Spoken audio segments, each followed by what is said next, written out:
Good morning students. Today we are going to start 11th unit, that is p block elements. So what do you mean by p block elements? You already know that elements in which the last electron enters any one of the three p orbitals of their respective outermost shell are known as p block element. We know that p block contain 3 orbital. ठीक है, तो वो element जिसमें last electron 3p orbitals में से किसी भी एक ऑर्बिटल में एंटर होगा, that is known as p block element. And we also know that an orbital contain maximum of 2 electron. ठीक है, तो p ब्लॉक कंटेन 3 ऑर्बिटल. ठीक है, एक ऑर्बिटल में 2 इलेक्ट्रॉन एंटर हो सकते हैं, that means p block contain maximum of 6 electron. So in periodic table there are 6 groups containing p block element and those groups are group number 13 to 18. So group 13 to 18 are known as p block element.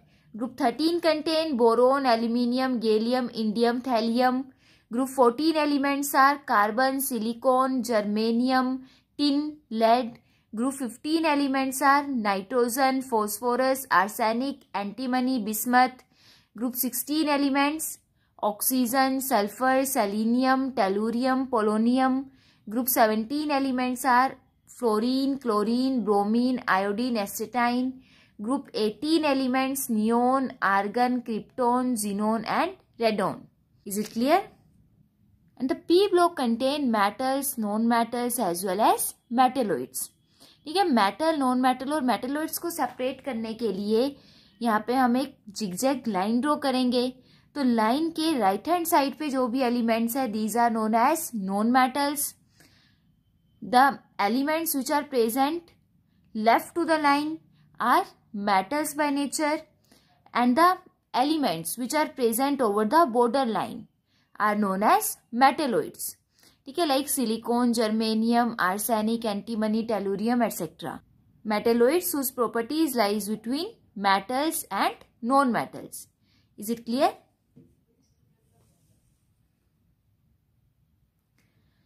General electronic configuration of p block elements are ns2 np1 to 6, where n is equal to 2 to 7 and n represent the main principal shell. And the highest oxidation state of p block element is equal to the group number -10. Group number -10 like for group 13 elements. For group 13 element, the highest oxidation state is 13 minus 10, that is plus 3. For 15th group element, oxidation state is 15 minus 10, that is plus 5. Is it clear? आपकी 11th class में आपके syllabus में 2 ही group है p block के, that is group 13 and group 14. So now let's study both the group one by one. So first is group 13 element. The first member of group 13 elements is boron. ठीक है, so group 13 elements are also known as boron family. Group 13 contain boron, aluminium, gallium, indium and thallium. And their general electronic configuration is ns2 np1, where n is the main principal shell and n lies from 2 to 7. So we know that atomic number of boron is 5. So its electronic configuration become helium 2s2 2p1, means last electron present in second shell. Aluminium atomic number 13, so its electronic configuration become neon 3s2 3p1. Helium atomic number 31, so its electronic configuration argon 3d10 4s2 4p1. Indium 49, electronic configuration krypton 4d10 5s2 5p1. Thallium atomic number 81, electronic configuration xenon 4f14 5d10 6s2 6p1. ठीक है, तो last electron are present in ns and np orbital, so its general electronic configuration become ns2 np1. Is it clear? Next is atomic and physical properties. In this section we generally study the trend of atomic and physical property in period and in group. So in period we compare the properties of group 13 element with group 2nd element, that is alkaline earth metal. So first atomic and ionic radii. We know that atomic radii is the distance from the center of nucleus to the outermost shell in which last electron is present. So when we compare the atomic and ionic radii of group 13 with group 2 element, so their atomic and ionic radii are always smaller. Small because when we move along a period, जब भी हम period में move करेंगे, then effective nuclear charge always increases. Effective nuclear charge increases because in period principal shell remains same but number of electron increases by 1 और atomic number increases by 1. ठीक है. So effective nuclear charge increase and because of the greater effective nuclear charge atomic radius decreases. And when we move down the group, atomic radii always increases because of the addition of new electron shell. ठीक है. जैसे जैसे हम down the group move करेंगे, अभी हमने electronic configuration study की, that last electron in case of boron present in second shell, in aluminium last electron present in third shell, in gallium last electron present in fourth shell.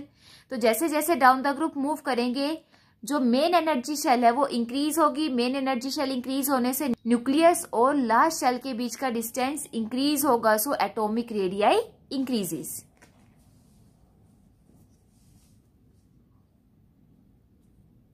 But here is one exceptional case that the atomic radii of gallium is little smaller than that of aluminium.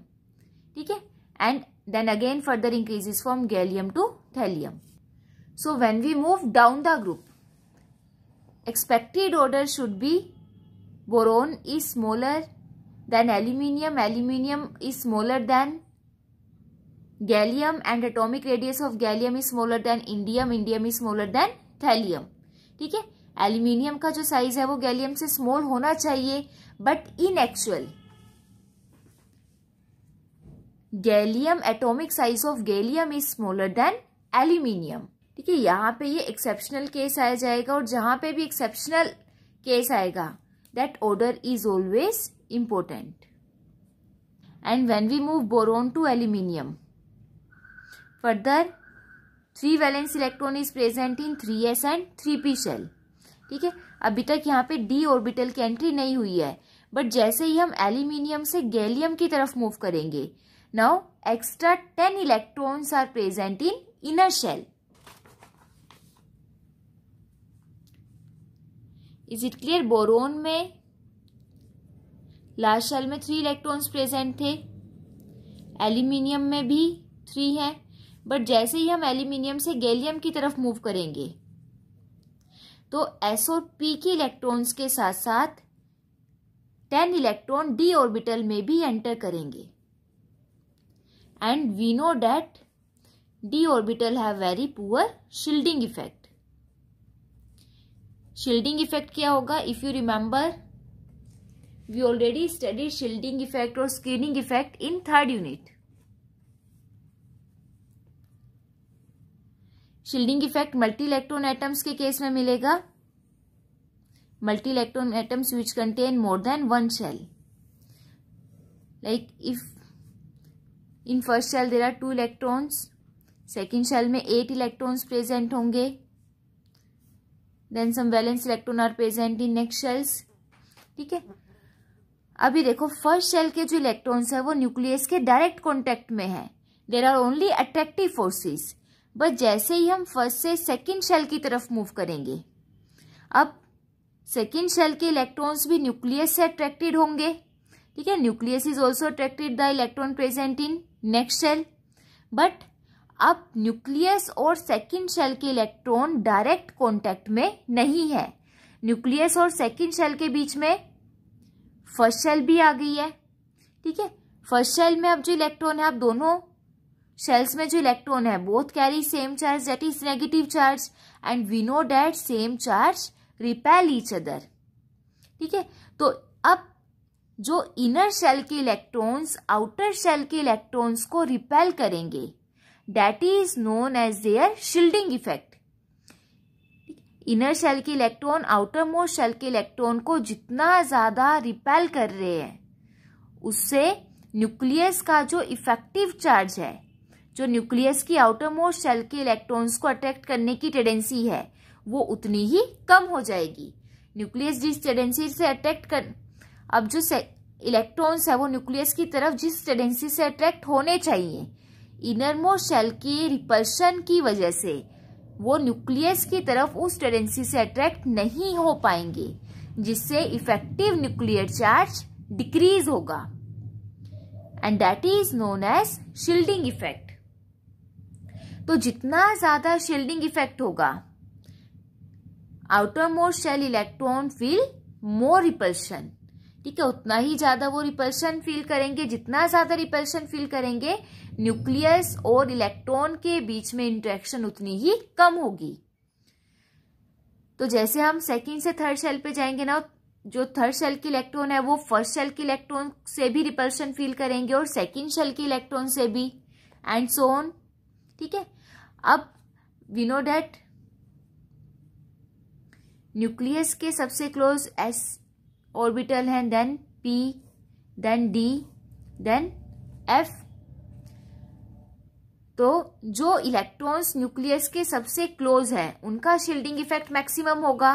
So S has maximum shielding effect, then P, then D and F. तो D, अब gallium में D के extra 10 electrons add हुए। Now we know that D orbitals have poor shielding effect, so they weakly repel the electron present in outermost shell, ठीक है, ये repulsion कम show करेंगे, but plus 10 electrons extra add होने की वजह से इफेक्टिव न्यूक्लियर चार्ज हाई होगा। तो जो अगर हम ओवरऑल इफेक्ट देखें शील्डिंग इफेक्ट और इंटरेक्शंस का, ठीक है, तो इफेक्टिव न्यूक्लियर चार्ज ओवरऑल ज्यादा होगा। So because of poor shielding effect of D orbitals, gallium has smaller in size then aluminium, ठीक है। गैलियम का जो साइज स्मॉल क्यों होगा? Because of the presence of D electrons, and D electrons have poor shielding effect, so effective nuclear charge of gallium increases. Is it clear? So reason is clear. When we move from aluminium to gallium, then there are 10 elements of first transition series. First transition series having atomic number 21 to 30, that is scandium to zinc. In between aluminium and gallium, which have electron in their inner d orbital, that is 3d10. As a d orbital large in size, these electrons do not shield the nucleus effectively. So effective nuclear charge of gallium is greater in magnitude than that of aluminium. ठीक है, because of poor shielding effect of d orbital, gallium का effective nuclear charge increase करेगा. As a result, electrons in gallium experience greater force of interaction by the nucleus than aluminium. So atomic radius of gallium is greater than aluminium. Okay. Next is ionization enthalpy. Ionization enthalpy is the amount of energy required to remove the outermost electron. So along a period, when we compare the ionization, first ionization enthalpy of group 13 element with group 2 element, then the first ionization enthalpy of group 13 element are lower than the corresponding elements of group 2. Now what is the reason behind it?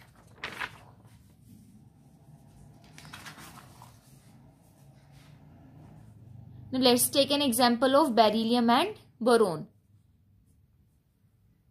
Electronic configuration of beryllium is 2s2 and electronic configuration of boron is 2s2 2p1, or we can say that alkaline earth metal have general electronic configuration ns2 and group 13 elements have ns2 and p1.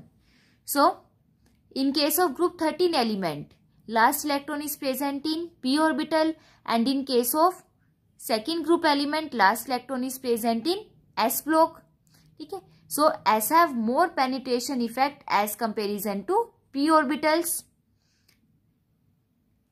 or we can say that the electron present in s orbital are more close to the nucleus. ज़्यादा close है तो उनको remove करने के लिए we required a large amount of energy as comparison to the p block electrons. ठीक है, तो बोरोन में लास्ट इलेक्ट्रॉन p ऑर्बिटल से रिमूव होगा. p ऑर्बिटल से इलेक्ट्रॉन को रिमूव करना ज्यादा इजी होगा as comparison to s orbital. That's why their first ionization enthalpy is always lower as comparison to group 2 element, because in group 13 p electrons are held less strongly than the s electron. And as we move down the group, ionization enthalpy firstly decreases from boron to aluminium due to increase in size. ठीक है, जैसे जैसे हम down the group move करेंगे size increase होगा तो interaction between the nucleus and electron decreases, interaction decrease होगी so ionization enthalpy decrease होगी.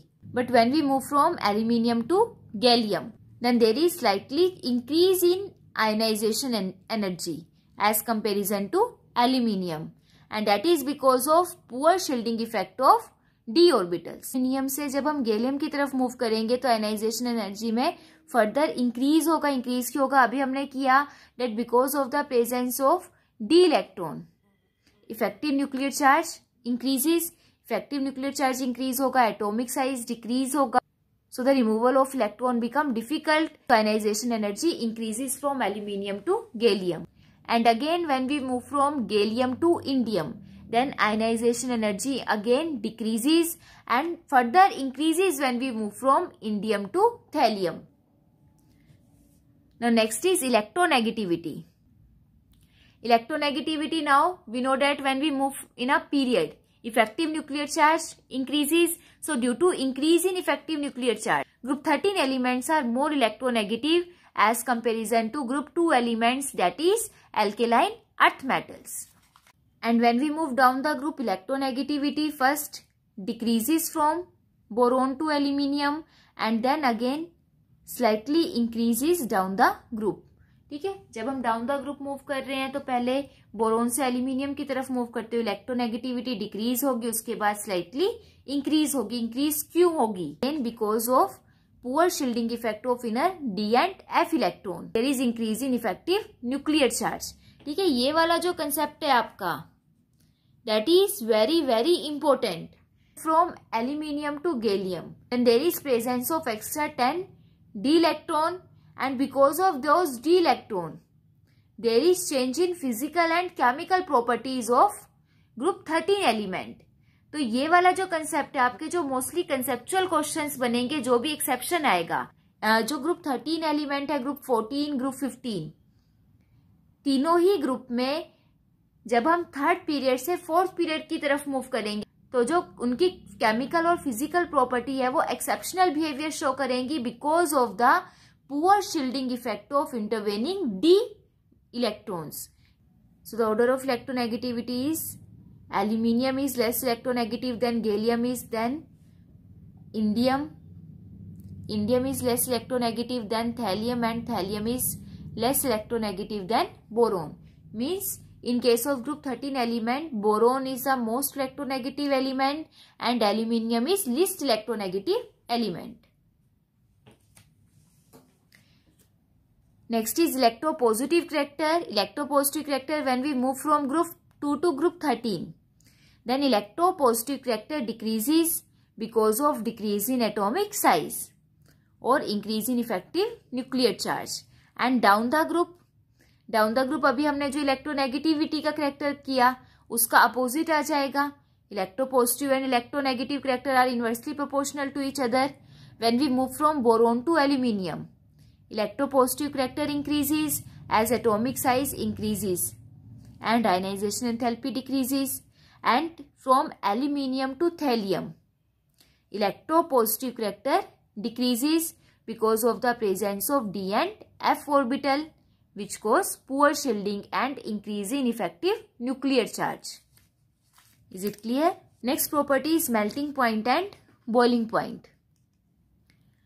So melting point and boiling point of group 13 elements are much higher than those of group 2 elements due to their high ionization enthalpy and low atomic size. ठीक है, melting और boiling point है जो group 13 element का, वो group 2 के comparison में बहुत ज्यादा हाई होगा because of their high ionization energy and low atomic size. And as you move down the group, melting point decreases from boron to gallium and then increases. ठीक है, पहले तो बोरोन से गैलियम की तरफ डिक्रीज होगा, उसके बाद फर्दर फिर से इंक्रीज होगा. Because of the structural change in the element. ठीक है, melting and boiling point it depend upon their structural change. तो बोरोन का सबसे ज्यादा मैक्सिमम मेल्टिंग पॉइंट होगा because of its 3 dimensional structure. ठीक है, बोरोन की जो स्ट्रक्चर है वो 3 डायमेंशनल स्ट्रक्चर होगी and because of its 3 dimensional structure boron has maximum melting point. And in 3 dimensional structure boron are held together by a strong covalent bond. And gallium has minimum melting point, and the low melting point of gallium is due to the fact that it consists of Ga2 molecule. ठीक है, gallium dimer में exist करेगा and because of this gallium remain liquid up to 2276 kelvin temperature. And because of this it is used in high temperature thermometers. Is it clear? Next is density. Now because of their smaller atomic and ionic radii, the elements of group 13 have higher density as comparison to the element of group 2.